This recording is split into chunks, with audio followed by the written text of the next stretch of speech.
করেছিলেন, আগের দিনও তিনি পরিষদের দলের বৈঠকেও সকল বিধায়ককে সম্বোধন করেছিলেন। এটাকে আপনারা কিভাবে দেখছেন? কেন এই ওই সাউন্ডটা কমা।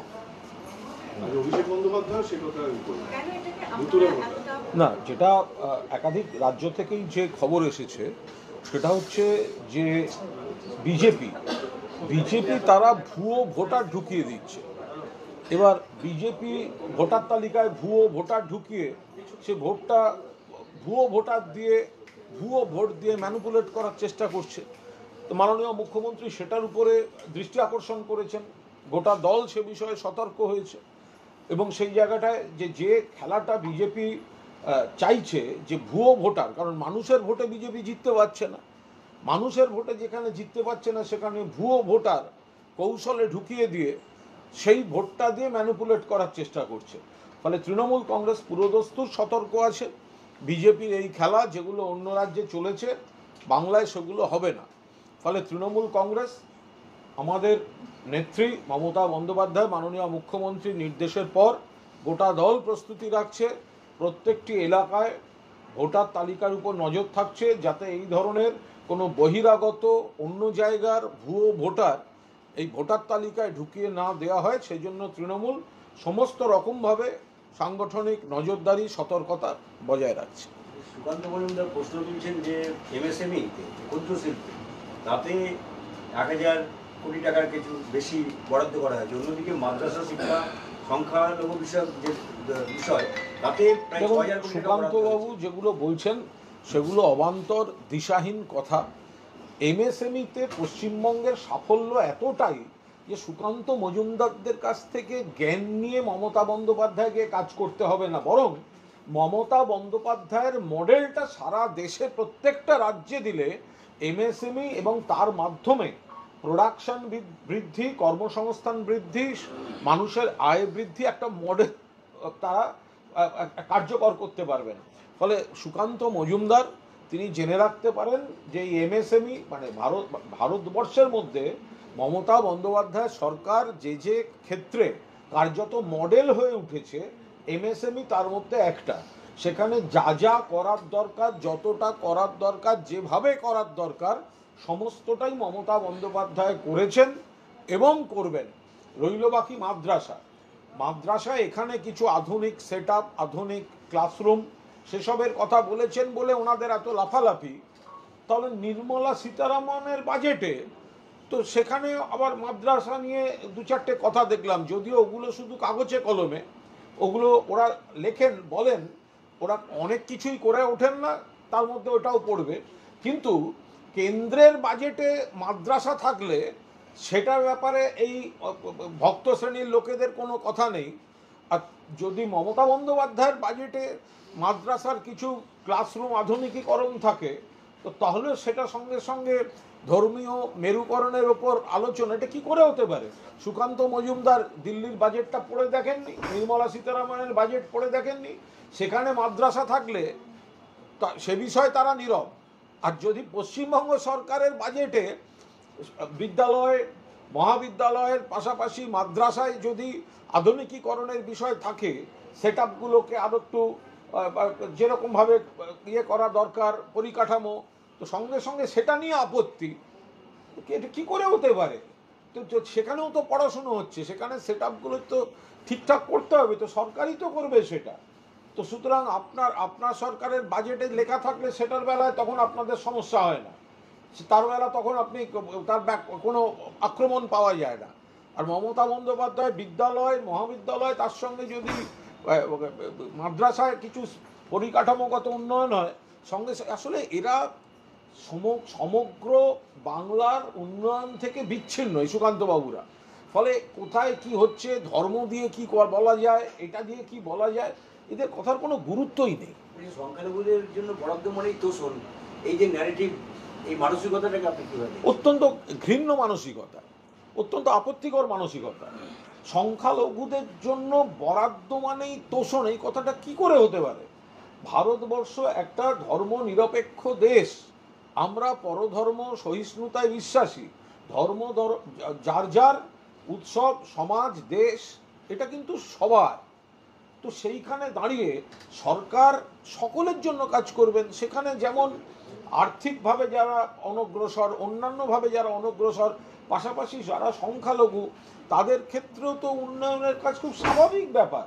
ফলে সংখ্যালঘুদের জন্য কোনো কাজ মানেই সেটা তোষণ, এই ধরনের ঘৃণ্য ধর্মীয় মেরুকরণের ভেদাভেদমূলক যাদের দৃষ্টিভঙ্গি, তারা সমাজের পক্ষে সুস্থ ভাবনা চিন্তা নিয়ে চলেন না। শুভেন্দু অধিকারী বলেছিলেন যে বাংলা মুসলিম লীগ 2 চলছে, মুসলিম লীগ 2 গভর্নমেন্ট চলছে, এই কথা শুভেন্দু অধিকারী অ্যাসেম্বলি সাথে বলেছিলেন। এবং উনি কি বলেছেন না বলেছেন আমি ওতে কোনো কথা বলতে চাই না, কারণ ওনার কিছু বক্তব্যে উনি পুরোটাই, বাংলা হচ্ছে সম্প্রীতির জায়গা, সংহতির জায়গা, আমাদের সংবিধান হচ্ছে ধর্মনিরপেক্ষ সংবিধান, আমরা সংবিধানের স্পিরিটটা মেনটেন করে চলি। ওনারা মানুষের, বিজেপি মানুষেরই শত্রু, বিজেপি হিন্দুদেরও শত্রু, হিন্দুদেরও মঙ্গল করে না, মুসলমানদেরও মঙ্গল করে না, খ্রিস্টানদেরও মঙ্গল করে না, মানুষের মঙ্গল করে না, রুটি কাপড়া আর মাকান দিতে পারে না। সেই কারণেই ধর্ম দিয়ে ভেদাভেদের কথা বলে, মানুষকে কনফিউজ করার চেষ্টা করে। দিলীপ ঘোষ তার লক্ষ্মীর ভান্ডার নিয়ে তিনি কটাক্ষ করছেন, বলছেন যে এবছর নির্বাচন নেই, লক্ষ্মীর ভান্ডার তাই বাড়েনি, সামনের বছর নির্বাচন।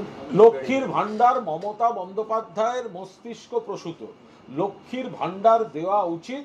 মমতা বন্দ্যোপাধ্যায় প্রথম ভেবেছেন, ফলে তার যেটা সিদ্ধান্ত সেটা তিনি তার সিদ্ধান্ত মতো করবেন, কাউকে জ্ঞান দিতে হবে না।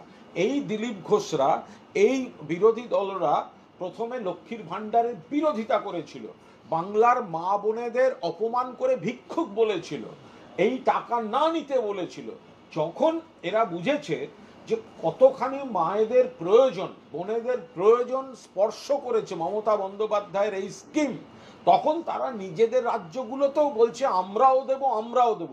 এখন বলছে মমতা বন্দ্যোপাধ্যায় কেন বাড়ালেন? আরে করেছেন মমতা ব্যানার্জি, কখন কতটা বাড়াতে হবে মমতা ব্যানার্জি ঠিক করবেন। হয়তো মমতা বন্দ্যোপাধ্যায়ের আরও ইচ্ছা আছে, কিন্তু কেন্দ্রীয় সরকার 1,70,000 কোটি টাকা বাংলার টাকা দেয় না।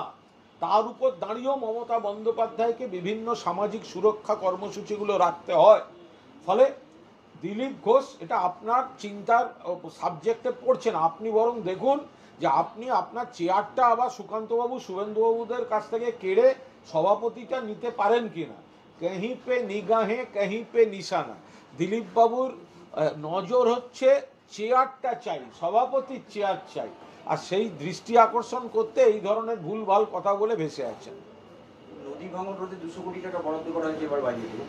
এত নয় যে ভাঙন ভাঙন এলাকার বাসিন্দারা, তারা কোনো একটা আশার আলো দেখতে পাচ্ছে, এই টাকাটা তুলনায় কম বলে তাদের মনে হয়। না দেখুন, ভাঙন রোখার কাজ এটা বড় অংশের কাজ কিন্তু কেন্দ্র তার দায়িত্ব পালন করছে না, তো সেই জায়গায় রাজ্যকে দিতে হচ্ছে।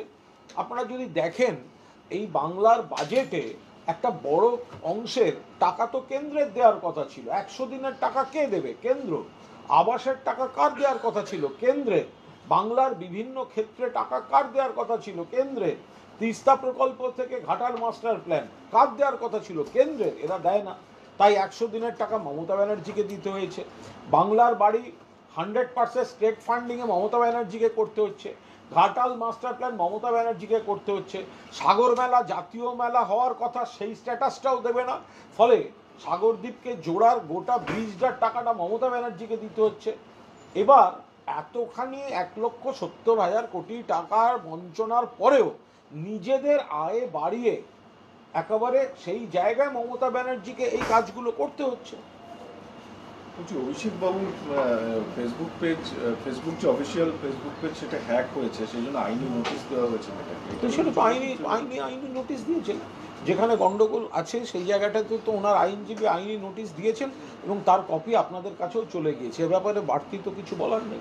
সচিন সিং এবং পাপ্পুর যে অশান্তি, তা নিয়ে তো সচিনকে সোকাস করা হলো, আপনি নিজেও পাপ্পুর সাথে কথা বলেছেন, ওই এলাকার জন্য বিশেষ কোনো সতর্কতা বা আপনারা কোনো জিনিস ভেবে না, ওখানে একটা অবাঞ্ছিত ঘটনা ঘটেছিল, তো সেটা দল সাংগঠনিকভাবে যা আলোচনা বা যা ব্যবস্থা নেয়ার, কোনো কমিউনিকেশন সংশ্লিষ্ট ব্যক্তিদের সঙ্গে যে পদ্ধতিতে কমিউনিকেশন করার, সেটা দলের তরফ থেকে করা হচ্ছে। আমরা আশা করছি ওই জায়গাটার ওই ডিস্টারবেন্সটা থাকবে না।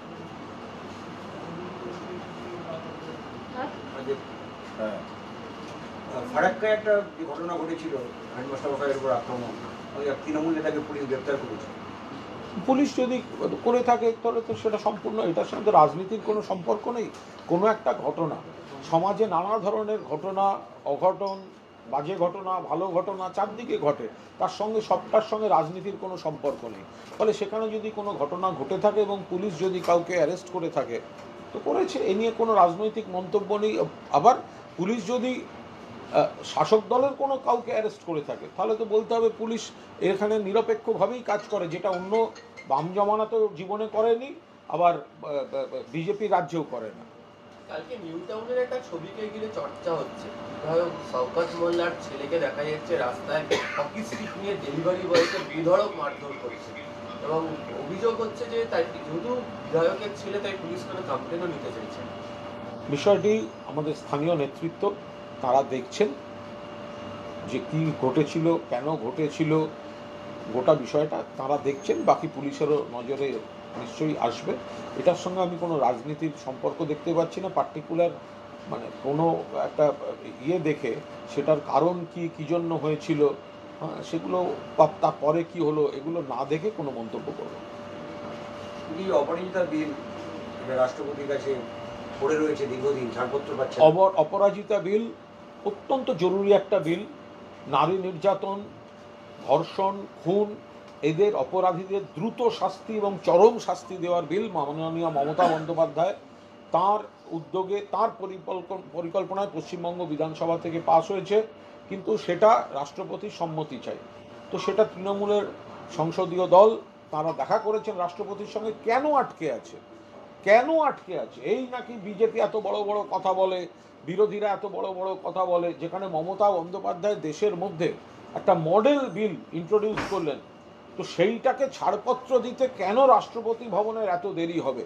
আমাদের সাংসদরা গেছেন, কথা বলেছেন যে অবিলম্বে মমতা বন্দ্যোপাধ্যায় এই মহিলাদের পাশে দাঁড়ানো এবং নারী নির্যাতনকারীদের দ্রুত এবং চরমতম শাস্তি দেওয়ার এই বিল অবিলম্বে এটা আইনে পরিণত করার কোনোভাবে দেরি করা উচিত নয়, রাষ্ট্রপতির সম্মতি প্রয়োজন।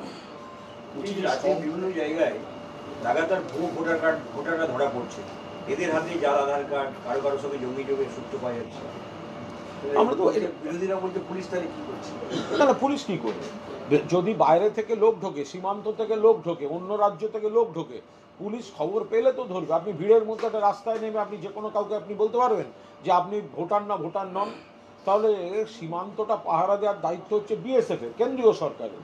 যদি বিএসএফ ফেল করে, যদি বাংলায় ঢোকে, যদি আসামে ঢোকে, যদি ত্রিপুরায় ঢোকে, কদিন আগে ধরা পড়লো একটা বিরাট বহিরাগত গ্যাং ত্রিপুরার আগরতলা স্টেশন থেকে, তাদের একটা গ্রুপ যাচ্ছিল দিল্লি, একটা গ্রুপ আসছিল কলকাতা। এবার আপনি বলুন যে সেই যদি ওখান থেকে এসে এখানে ঢুকে বসে থাকে এই জনবহুল এলাকায়, দুম করে এরকম একটা নির্দিষ্ট সূত্র থাকলে, তাহলে বিএসএফও ফেল করছে, সেন্ট্রাল আইবি ফেল করছে। সেন্ট্রাল আইবির কাজ হচ্ছে লোকাল পুলিশকে অবহিত করা, আর পুলিশ যেখানে খবর পাচ্ছে পুলিশ তো অ্যাকশন নিচ্ছে। এ তো অন্য রাজ্য থেকে এসে উত্তরপ্রদেশের কয়টা ক্রিমিনাল আর্মস নিয়ে ঢুকে বসছিল, পুলিশ ধরেনি, পুলিশ করছে কাজ। শ্রমিক ভট্টাচার্য রাজ্যসভায় এক প্রশ্ন উত্তর সময় একটা তথ্য দিয়েছেন, মারাত্মক তথ্য। তিনি বলছেন যে রাজ্যে প্রায় 40 লক্ষের বেশি মানুষ রয়েছে যাদের কাছে প্রায় 9টি করে সিম রয়েছে এবং সেটা তারা ব্যবহার করছেন। কেন ব্যবহার করছেন এটা নিয়ে তিনি প্রশ্ন তুলেছেন রাজ্যসভায়। তিনি এই 40 লক্ষর মধ্যে অন্তত 40 জনের বাড়ি গিয়ে জিজ্ঞাসা করে আসুন যে আপনি একাধিক সিম আপনার লাগে কেন, আপনি কেন ব্যবহার করছেন। তো সেগুলো কেউ যদি একাধিক সিম ব্যবহার করে, সবাই খারাপ কাজে ব্যবহার করছে, এটা তো ধরবো কী করে? হয় নাকি কখনো? অনেকে শখে ব্যবহার করে, অনেকে পশ্চিমবঙ্গে মোবাইল বিক্রি, লোকের ক্রয় ক্ষমতা আছে, কিনছে, নানা রকম আছে। তো এখন তার মধ্যে যারা খারাপ কাজ করছে, অসাধু কাজে একাধিক সিম ব্যবহার করছে, সেটা আপত্তির হতে পারে। কিন্তু একটা লোক যদি বেশি সিম ব্যবহার করে, তো সেটা শ্রমিকবাবু তার থেকে 40 জনের বাড়ি, উনি তো যান, উনি তো বিজেপির ওই সদস্য পদের জন্য বিয়ে বাড়ি, শ্রাদ্ধ বাড়ি, অন্নপ্রাশনের বাড়ি গিয়ে মিসড কল দেওয়াচ্ছেন। তো ওগুলো আবার এইসব সিম থেকে হচ্ছে না, তো ওগুলো কোন সিম থেকে সেটা দেখেছেন? কত নম্বর সিম থেকে হচ্ছে? বলছি যে ইউনূস সাহেব প্রথমে তো সংখ্যালঘু নির্যাতনের বিষয়টিকে স্বীকার করেন, বারে বারে অভিযোগ করছেন, রাষ্ট্রসংঘের রিপোর্ট যেটা বাংলাদেশ নিয়ে সংবাদ মাধ্যমে দেখা যাচ্ছে, আমরা তার সমস্ত খোঁজখবর রাখছি, কিন্তু মাননীয় মুখ্যমন্ত্রী যেটা বলেছেন সেটা হচ্ছে সার কথা, যে বাংলাদেশের বিষয়ে যথেষ্ট উদ্বেগজনক, কিন্তু রাজ্য হিসেবে পশ্চিমবঙ্গের আলাদা দেশে গিয়ে কিছু করার নেই, এটা যা করার করতে হবে ভারত সরকারকে। বাংলাদেশে যে আপত্তিকর ঘটনা, আপত্তিকর সংলাপ, আপত্তিকর প্ররোচনা, বাংলাদেশের অস্থিরতার মঞ্চকে ভারত বিরোধী শক্তি যে ব্যবহার করছে, এই গোটার ক্ষেত্রেই পশ্চিমবঙ্গ উদ্বিগ্ন হতে পারে, কিন্তু পশ্চিমবঙ্গ আন্তর্জাতিক ক্ষেত্রে আলাদা দেশের ক্ষেত্রে কোনো ব্যবস্থা নিতে পারে না। আমাদের নীতি এবং রীতিগত আমাদের স্ট্যান্ড হচ্ছে এটা কেন্দ্রীয় সরকার আন্তর্জাতিক ইস্যুতে যে ব্যবস্থা নেবে আমরা সমর্থন করব, কিন্তু কেন্দ্রীয় সরকার যদি কোনো ব্যবস্থা না নেয় তো আমরা কি করবো সেখানে? বজবজে তৃণমূলের সিন্ডিকেটের মধ্যে ব্যাপক সংঘর্ষ বলিব। আজ অভিষেক কোর্ট যখন সারগাছি আছে তার এর মধ্যে পড়ে সংসদীয় এলাকা, সেখানে এটাকে আপনি কীভাবে দেখছেন? কোনোভাবেই দেখছি না, জানিই না, শুনিই নি, খোঁজ খবর নেব। ব্যাপক বোমা বাজি মারধর আমি শুনলাম, এবার এটা তো মানে রাজনৈতিক মুখপাত্রের কাজ হতে পারে না, ফলে কোনো বিষয়টা আমি নিশ্চয়ই দলের সংশ্লিষ্ট নেতৃবৃন্দের কাছ থেকে খবর নেব, তারাও স্থানীয় জায়গা থেকে খবর নেবেন কেন হলো, কি হলো, এটা একটা এলাকা ব্যক্তি জড়িত না ক্লাব জড়িত না এলাকার সব ব্যাপারেই তো রাজনীতি থাকে না। যে এটা পুরোটার বিষয়টা যে বাংলা যিনি সরব হয়েছেন, তো এক্ষেত্রে কি সামগ্রিকভাবে তিনি মহারাষ্ট্রের কথা বলছেন, তিনি দিল্লির কথা বলছেন, তো অন্য দলগুলোকে এগিয়ে এসে সামগ্রিকভাবে দিল্লিতে নির্বাচন কমিশনে যাওয়া উচিত না? এ নিয়ে আমাদের কোনো বক্তব্য মানে এই মুহূর্তে কোনো মন্তব্য করছি না। এইটুকু শুধু বলছি, পশ্চিমবঙ্গের মাটি আলাদা মাটি, এখানে ওই ভুয়ো ভোটারের চক্রান্ত বিজেপির সফল হবে না। মমতা বন্দ্যোপাধ্যায় সতর্ক করেছেন, গোটা দল নেমে পড়ছে, ভোটার লিস্ট এলাকা কোথাও যাতে এইভাবে বহিরাগত ভুয়ো ভোটার দিয়ে বিজেপি কোনো রকম কারচুপির চেষ্টা না করতে পারে। মমতা বন্দ্যোপাধ্যায়ের নির্দেশের পর গোটা দল সতর্ক আছে। বিরোধীরা একটা প্রশ্ন তুলছে, মমতা বন্দ্যোপাধ্যায় বারবার বলছেন যে বাংলার মাটি দুর্জয় ঘাঁটি, এটা স্বাধীনতা সংগ্রামের মাটি, এইভাবে বাঙালির একটা যাত্রার বিমানকে তিনি উস্কে দেওয়ার চেষ্টা করছেন। কেটে যে মমতা বন্দ্যোপাধ্যায় বারবার বলছেন যে এটা বাংলার মাটি, ঠিকই তো বলেছেন, বাংলার মাটি দুর্জয় ঘাঁটি বুঝেনি দুর্বৃত্ত। তো এটা এই কবিতাটাও তো আজকের লেখা নয়। তো মমতা বন্দ্যোপাধ্যায় যদি সেটার উপর জোর দিয়ে থাকেন যে বাংলার মাটি আত্মসম্মান, আত্মনির্ভরতা, আত্মবিশ্বাস, সেই জায়গা থেকে শুভ শক্তির, ধর্মনিরপেক্ষ শক্তির, প্রগতিশীল শক্তির, উন্নয়নমুখী শক্তির দুর্জয় ঘাঁটি, তার মধ্যে কি ভুল বলেছেন? নিশ্চিতভাবে বঙ্গ অস্মিতা তো থাকবেই। যারা বাংলায় থাকেন আমরা নিশ্চয়ই দেশের কথা বলবো, 100 বার আমরা ভারতবাসী, কিন্তু যারা বাংলায় থাকেন তো তাদের কথা তো আমরা বলবো না, 100 বার বলবো। তো সেই জায়গায় মমতা বন্দ্যোপাধ্যায় যেটা বলছেন যে এটা বাংলার মাটি, এখানে বিজেপির এই কুৎসিত কৌশলের রাজনীতি, এসব ধর্মীয় রাজনীতি, কৌশলের রাজনীতি, এসব সফল হবে না, একদম ঠিক কথা বলেছেন। সামনে ভ্যালেন্টাইন ডে, যেটা দেখা যাচ্ছে যে বিশ্ব হিন্দু পরিষদ এবং বজরং দল তারা বিভিন্ন জায়গায় পোস্টার লাগাচ্ছে এবং বলছে যে ভ্যালেন্টাইন দিনের যদি কোনো যুগল এরকম ধরা পড়ে তাদের বিরুদ্ধে ব্যবস্থা গ্রহণ করা হবে। বিভিন্ন এইসব এই ধরনের মানে যারা এই ধরনের কোনো পোস্টার বা এই ধরনের কোনো দিচ্ছেন যে ভ্যালেন্টাইন্স ডেতে কে কার সঙ্গে ঘুরবেন, এটা নিয়ে কোনো দল সংগঠন তাদের এই ঘোরা যাবে না, এইসব পোস্টার মানে পশ্চিমবঙ্গের মাটিতে অ্যালাউড নয়, মানে কোনো কথা নেই, অ্যালাউড নয়। তো ফলে মানে মানুষের মূল যে জিনিসগুলো আমরা সেগুলোকে যথাযথ গুরুত্ব দিয়ে সবাই আমরা উন্নয়ন, সবাই মিলে একসঙ্গে থাকা, ঠিক আছে, তো এগুলো কি ভ্যালেন্টাইন্স ডে এরা ঘুরতে পারবে না, এদের ফতোয়া, অমুকের পোস্টার, এই সমস্ত অকারণ নন ইস্যু বাংলার মাটিতে অ্যালাউড হবে না।